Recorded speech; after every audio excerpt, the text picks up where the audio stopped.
जय Hind friend. Class 10 CBSE board के सभी छात्रों को जय हिंद। जी हाँ दोस्तों, आज आपकी हिंदी बी की यहाँ पर एग्ज़ाम था, यानी कि 21 फरवरी को आज आपका हिंदी बी का एग्ज़ाम था सीबीएसई बोर्ड का। तो यहाँ पर आज हमारा सेट 3 का है, आपको हम पूरा हल दिखाएंगे कि कौन सा ऑप्शन किसका क्या सही है। आप लोग इसको फटाक से मैच कर लेंगे कि देख लेंगे हमारा कितना क्या सही है। तो हम लोग वीडियो करते हैं जल्दी से स्टार्ट, क्योंकि आप लोगों को अपने एग्ज़ाम की भी तैयारी करनी है। तो यहाँ पर हम लोग सबसे पहले देखते हैं कि ये हमारा सेट बी का है। किसका है? सेट बी का हम आपको पूरा यहाँ पर हल दिखाएंगे।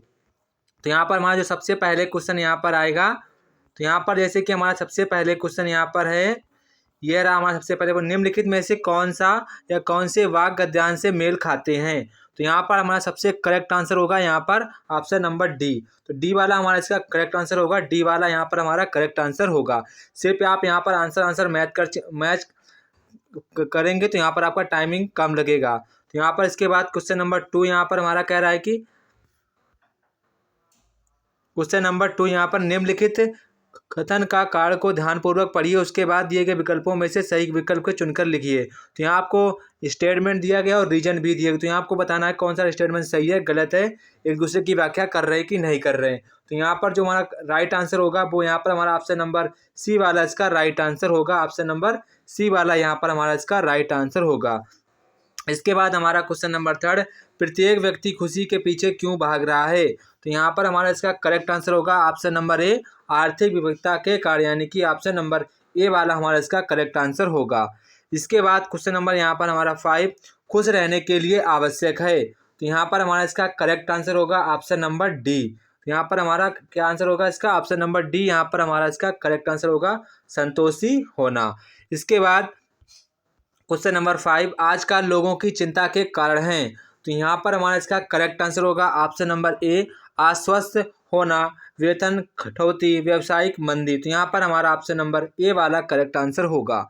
इसके बाद क्वेश्चन नंबर 2, तो क्वेश्चन नंबर 2 आपको गद्यांश नहीं पढ़ेंगे, आपका टाइम ज़्यादा हो जाएगा, सिर्फ आपको यहाँ पर आंसर ही बताए जाएंगे। तो यहाँ पर सबसे पहले क्वेश्चन हमको देखने को मिलता है, निम्नलिखित कथन का कारण को ध्यानपूर्वक पढ़िए, उसके बाद दिए गए विकल्पों में से कोई एक सही विकल्प चुनकर लिखिए। तो यहाँ पर आपको स्टेटमेंट दिया गया है और रीजन दिया गया है। तो यहाँ पर को पता करना होगा कौन सा स्टेटमेंट सही है कौन सा गलत है। तो यहाँ पर हमारा कौन सा है? दूसरे का फर्स्ट है। तो यहाँ पर हमारा इसका करेक्ट आंसर होगा ऑप्शन नंबर डी। कौन सा होगा? ऑप्शन नंबर डी यहाँ पर हमारा इसका करेक्ट आंसर होगा। कारण तथा कथन तथा कारण दोनों सही हैं तथा कारण इसकी व्याख्या नहीं करता है। तो यहाँ पर हमारा ऑप्शन नंबर डी वाला स्कूल बिल्कुल सही जवाब होगा। इसके बाद क्वेश्चन नंबर 2, सफलता प्राप्ति के बाद किसे अपने नियंत्रण में रखना चाहिए। तो यहाँ पर हमारा करेक्ट आंसर होगा ऑप्शन नंबर सी, आत्मविश्वास। क्या होगा? आत्मविश्वास। इसके बाद क्वेश्चन नंबर 3, बिल गेट्स के अनुसार सफलता की खुशी मनाने से अधिक आवश्यक है। तो यहाँ पर हमारा करेक्ट आंसर होगा ऑप्शन नंबर बी। क्या होगा? ऑप्शन नंबर, यहाँ पर हमारा करेक्ट आंसर होगा ऑप्शन नंबर बी, असफलताओं के कारण को ध्यान देना। तो यहाँ पर हमारा ऑप्शन नंबर बी बिल्कुल करेक्ट आंसर होगा। इसके बाद क्वेश्चन नंबर 4, किसी एक हार से सब खत्म नहीं हो जाता है, पंक्ति का आशय है। तो यहाँ पर हमारा करेक्ट आंसर होगा ऑप्शन नंबर बी, असफल होने से जीवन समाप्त नहीं होता है। तो यहाँ पर हमारा ऑप्शन नंबर बी वाला करेक्ट आंसर होगा। इसके बाद क्वेश्चन नंबर 5, प्रज्ञानता की प्रसिद्धि का कारण है। तो यहाँ पर हमारा करेक्ट आंसर होगा ऑप्शन नंबर बी, उनकी सादगी और सफलता शालीनता, यानी कि ऑप्शन नंबर बी वाला हमारा करेक्ट आंसर होगा। इसके बाद क्वेश्चन नंबर थर्ड यहाँ पर कह रहा है, हालांकि उनकी एक ही नज़र बहुत कुछ कह गई, इस वाक्य में रेखांकित पदबंध भेद है। तो यहाँ पर हमारा करेक्ट आंसर होगा ऑप्शन नंबर बी। कौन सा होगा? ऑप्शन नंबर बी, सर्वनाम पदबंध। यहाँ पर हमारा option number B correct answer होगा। इसके बाद क्वेश्चन नंबर 2, अपने गांव के जिन चंद लोगों को मैं सम्मान देता हूँ उनमें हरिहर काका का भी एक है। तो यहाँ पर इस वाक्य में रेखांकित पद का पदबंध है। तो यहाँ पर हमारा करेक्ट आंसर होगा ऑप्शन नंबर ए, संज्ञा। क्या होगा? संज्ञा यहाँ पर हमारा करेक्ट आंसर होगा। इसके बाद क्वेश्चन नंबर 3, मुझसे भी कुछ कहना उन्होंने बंद कर दिया है। तो यहाँ पर हमारा इसका करेक्ट आंसर होगा ऑप्शन नंबर डी। यहाँ पर हमारा करेक्ट आंसर होगा ऑप्शन नंबर डी, क्रिया पदबंध। क्या होगा? क्रिया पदबंध। इसके बाद क्वेश्चन नंबर 4, तो क्वेश्चन नंबर 4 यहाँ पर कह रहा है हरियर काका के प्रति मेरी आसक्ति के अनेक व्यवहारिक और वैचारिक कारण हैं। तो यहाँ पर हमारा इसका करेक्ट आंसर होगा ऑप्शन नंबर डी। यहाँ पर हमारा इसका करेक्ट आंसर होगा विशेषण पदबंध। क्या होगा? विशेषण पदबंध। इसके बाद क्वेश्चन नंबर 5, निम्नलिखित में से क्रिया विशेषण पदबंध का उदाहरण छांटकर लिखिए। इसको आपको कमेंट बॉक्स में बताना है इसका आंसर क्या होगा। इसके बाद क्वेश्चन नंबर यहाँ पर 4 कह रहा है कि निर्देशानुसार रचना के आधार पर वाक्य भेद पर आधारित निम्नलिखित 5 प्रश्नों में से किन्हीं 4 प्रश्नों के उत्तर दीजिए। तो यहाँ पर आपको किन्हीं 4 प्रश्नों में से के केवल यहाँ पर प्रश्न के उत्तर देने हैं। तो 5 प्रश्नों में से किसी 4 के उत्तर देने हैं। तो यहाँ पर हमारा पहला कह रहा है कि निम्नलिखित में से उपयुक्त सिंपल वाक्य को छांटिए। तो यहाँ पर हमारा करेक्ट आंसर होगा ऑप्शन नंबर डी, काका की जिंदगी से मैं बहुत गहरे से अटैचमेंट हूँ, मतलब कि ज्वाइंट हूँ। तो ऑप्शन नंबर डी वाला हमारा करेक्ट आंसर होगा। इसके बाद क्वेश्चन नंबर 2 यहाँ पर कह रहा है कि जुड़ाव का मुख्य कारण है कि हरियर काका मेरे पड़ोस में रहते हैं, रचना के आधार पर वाक्य भेद है। तो यहाँ पर हमारा करेक्ट आंसर होगा, क्या होगा? मिश्र वाक्य। क्या होगा? मिश्र वाक्य। इसके बाद क्वेश्चन नंबर 3, लोगों से मांग कर खा लेते और पूजा पाठ की भावना जागर करते थे। तो यहाँ पर हमारा वाक्य भेद कौन सा होगा? यहाँ पर हमारा वाक्य भेद होगा संयुक्त वाक्य। क्या होगा? संयुक्त वाक्य। इसके बाद क्वेश्चन नंबर 4, निम्नलिखित में से मिश्र वाक्य छांटिए। तो यहाँ पर आपको मिश्र वाक्य छांटना होगा। तो यहाँ पर हमारा करेक्ट आंसर क्या होगा? ऑप्शन नंबर बी वाला हमारा इसका करेक्ट आंसर होगा। ऑप्शन नंबर बी वाला हमारा करेक्ट आंसर होगा। इसके बाद क्वेश्चन नंबर 5 यहाँ पर कह रहा है कि आपको यहाँ पर मैचिंग करनी है। यहाँ पर आपको क्या करनी है? मैचिंग। तो यहाँ पर आपको मैचिंग करनी है। तो यहाँ पर जो हमारी मैचिंग करेक्ट होगी वो यहाँ पर हमारी मैचिंग करेक्ट होगी। यहाँ पर ऑप्शन नंबर डी वाली हमारी इसकी मैचिंग करेक्ट होगी। डी वाली कौन सी होगी? डी वाली यहाँ पर हमारी मैचिंग करेक्ट होगी। पहले का तीसरे का, दूसरे का फर्स्ट है और तीसरे का सेकंड से हमारी इसकी मैचिंग करेक्ट होगी। इसके बाद क्वेश्चन नंबर 5, निम्नलिखित में से त्रिलोचन समस्त पद का सही युग्म है। तो यहाँ पर हमारा करेक्ट आंसर होगा ऑप्शन नंबर डी। यहाँ पर हमारा करेक्ट आंसर 3 है लोचन जिसके बहुब्रीहि समास। यहाँ पर हमारा ऑप्शन नंबर डी वाला करेक्ट आंसर होगा। इसके बाद क्वेश्चन नंबर 2, निम्नलिखित युग्मों पर विचार कीजिए और सही जोड़े को चुनिए। तो यहाँ पर हमारा करेक्ट आंसर होगा ऑप्शन नंबर सी, पंजाब द्विगु समास। यहाँ की ऑप्शन नंबर सी वाला हमारा करेक्ट आंसर होगा। इसके बाद क्वेश्चन नंबर 3, भला मानस समस्त पद का विग्रह होगा। तो यहाँ पर हमारा करेक्ट आंसर होगा यहाँ पर भला मानस का, यहाँ पर भला मानस का समस्त पद का विग्रह होगा। तो यहाँ पर हमारा करेक्ट आंसर होगा भला है जो मानस, यानी कि ऑप्शन नंबर सी वाला हमारा करेक्ट आंसर होगा। इसके बाद क्वेश्चन नंबर 4, आजीवन समस्त पद का समास भेद होगा। तो यहाँ पर हमारा करेक्ट आंसर होगा अवयवी भाव समास। कौन सा होगा? अवयवी भाव समास। इसके बाद क्वेश्चन नंबर 5, स्वर्ण पदक समस्त पद कौन से समास का उदाहरण है? तो यहाँ पर हमारा करेक्ट आंसर होगा ऑप्शन नंबर बी, तत्पुरुष समास। कौन सा होगा? तत्पुरुष समास यहाँ पर हमारा करेक्ट आंसर होगा। इसके बाद क्वेश्चन नंबर 6 यहाँ पर कह रहा है कि निर्देशानुसार मुहावरे पर आधारित 6 प्रश्नों में से किन्हीं 4 प्रश्नों के उत्तर दीजिए। यहाँ पर कह रहा है प्रतिष्ठा बढ़ाना अर्थ के लिए मुहावरा होगा। तो यहाँ पर हमारा करेक्ट आंसर होगा ऑप्शन नंबर सी, यहाँ पर 4 चांद लगाना। क्या होगा? 4 चांद लगाना। इसके बाद क्वेश्चन नंबर 2 यहाँ पर कह रहा है कि मेरी बहन सांप सीढ़ी के खेल में हार रही थी अतः उसने गोटियां मिलाकर पूरा खेल ही ... दिया। इस वाक्य में रिक्त स्थान के लिए उपयुक्त मुहावरा होगा। तो यहाँ पर हमारा करेक्ट आंसर होगा ऑप्शन नंबर डी, गुड़ गोबर कर देना। क्या होगा? गुड़ गोबर कर देना। इसके बाद क्वेश्चन नंबर 3,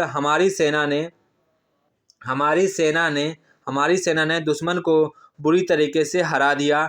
वाक्य में रेखांकित अंश के लिए उपयुक्त मुहावरा है। तो यहाँ पर हमारा करेक्ट आंसर होगा ऑप्शन नंबर बी, छक्के छुड़ाना। क्या होगा? छक्के छुड़ाना। इसके बाद क्वेश्चन नंबर 4 यहाँ पर कह रहा है कि असंभव कार्य कर दिखाना अर्थ के लिए उपयुक्त मुहावरा है। तो यहाँ पर हमारा करेक्ट आंसर होगा ऑप्शन नंबर ए। क्या होगा? तारे तोड़ लाना। क्या होगा? तारे तोड़ लाना। इसके बाद हमारा क्वेश्चन नंबर 5 यह कह रहा है कि युद्ध के लिए तैयार होना अर्थ के लिए उपयुक्त मुहावरा है। तो यहाँ पर हमारा करेक्ट आंसर होगा ऑप्शन नंबर डी वाला हमारा करेक्ट आंसर, तलवार खींचना। क्या होगा? तलवार खींचना। इसके बाद क्वेश्चन नंबर 6, मुहावरे और अर्थ के उचित मेल वाले विकल्प का चयन करिए। तो यहाँ पर हमारा करेक्ट आंसर होगा ऑप्शन नंबर सी, नज़र रखना ध्यान रखना, यानी कि ऑप्शन नंबर सी वाला हमारा करेक्ट आंसर होगा। इसके बाद यहाँ पर क्वेश्चन नंबर 7, पदखंड पर आधारित निम्नलिखित प्रश्नों के उत्तर देने के लिए उपयुक्त विकल्प को चुनकर लिखिए। तो यहाँ पर हमारा सबसे पहले क्वेश्चन कह रहा है कबीर के अनुसार मीठी बोली का क्या प्रभाव होता है। तो यहाँ पर आपको बताना है कबीर के अनुसार मीठी बोली का क्या प्रभाव होता है। तो यहाँ पर आपको 4 वाक्य दिए गए हैं। तो यहाँ पर हमारा करेक्ट आंसर होगा ऑप्शन नंबर डी वाला हमारा इसका करेक्ट आंसर होगा।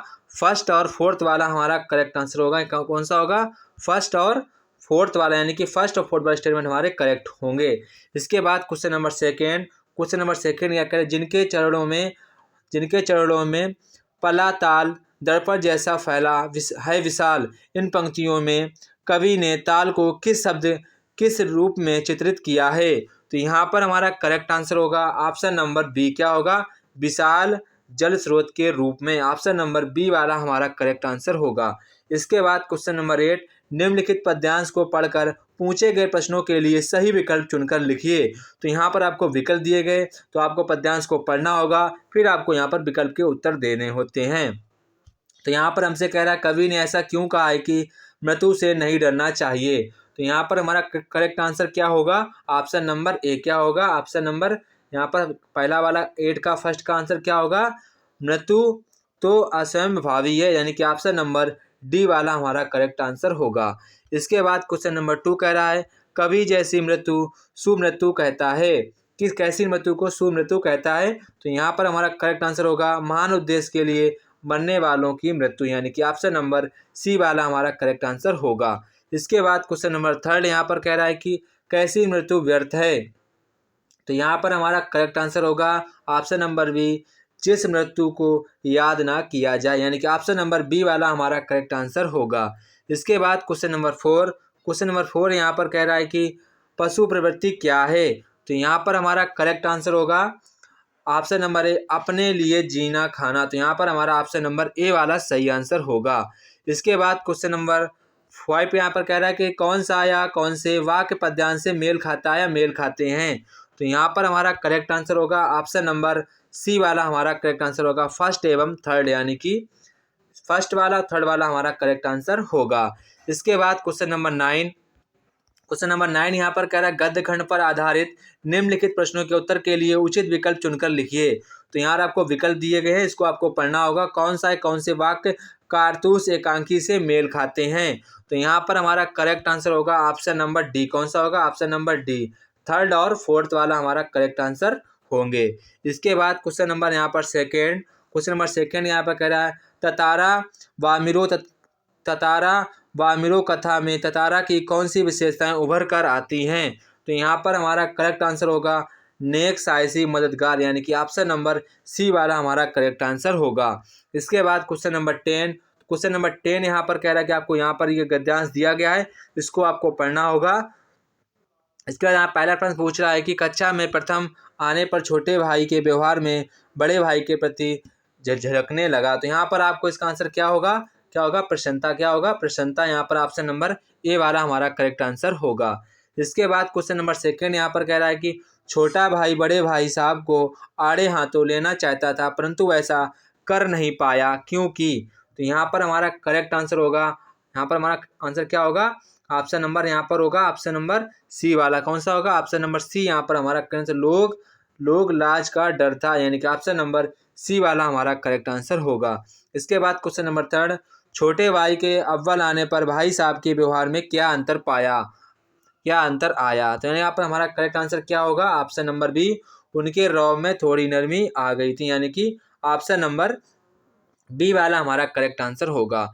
इसके बाद आपसे क्वेश्चन नंबर 4, निम्नलिखित कथन तथा कार्य को पढ़कर दिए गए विकल्पों में से कोई एक सही विकल्प चुनकर लिखिए। तो यहाँ पर आपको कोई विकल्प सही चुनना होगा।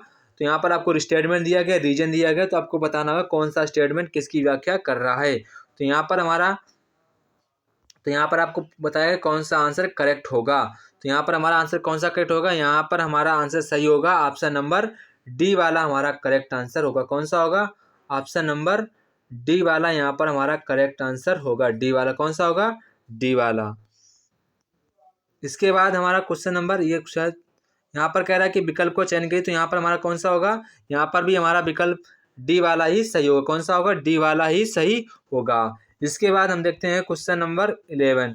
क्वेश्चन 11 यहाँ पर कह रहा है कि पूरक पाठ पुस्तक आधारित निम्नलिखित 3 प्रश्नों के उत्तर, 3 प्रश्नों में से किन्हीं 2 प्रश्नों के उत्तर आपको 60 शब्दों में देना है। तो यहाँ पर आपको कोई 3 प्रश्नों में से 2 प्रश्न करने, कितने करने हैं? 2। तो आप कोई 2 प्रश्न करेंगे, उसका उत्तर आपको 60 शब्दों में लिखना होगा। तो आप कमेंट बॉक्स में बताएंगे कि आपने किन 2 प्रश्नों के उत्तर स्वयं से लिखे हैं। इसके बाद हम लोग बढ़ते हैं नेक्स्ट क्वेश्चन, क्वेश्चन नंबर 12। तो क्वेश्चन नंबर 12 यहाँ पर कह रहा है पदखंड पर आधारित निम्नलिखित 3 प्रश्नों में से किन्हीं 2 प्रश्नों के उत्तर लगभग 60 शब्दों में लिखिए। तो यहाँ पर आपको 60 शब्दों में उत्तर लिखना है किन्हीं 2 प्रश्नों के। तो आप किन्हीं 2 प्रश्नों के उत्तर 60 शब्दों में लिखेंगे, कोई भी आप 2 प्रश्न करेंगे। तो आपने कर लिए होंगे पूरे पूरे। इसके बाद क्वेश्चन नंबर 3, गद्य खंड पर आधारित निम्नलिखित प्रश्नों में से किन्हीं 2 प्रश्नों के उत्तर आपको लगभग 60 शब्दों में लिखने। कितने लगभग? 60 शब्दों में लिखने हैं। आप कोई 2 प्रश्न खुद से करेंगे।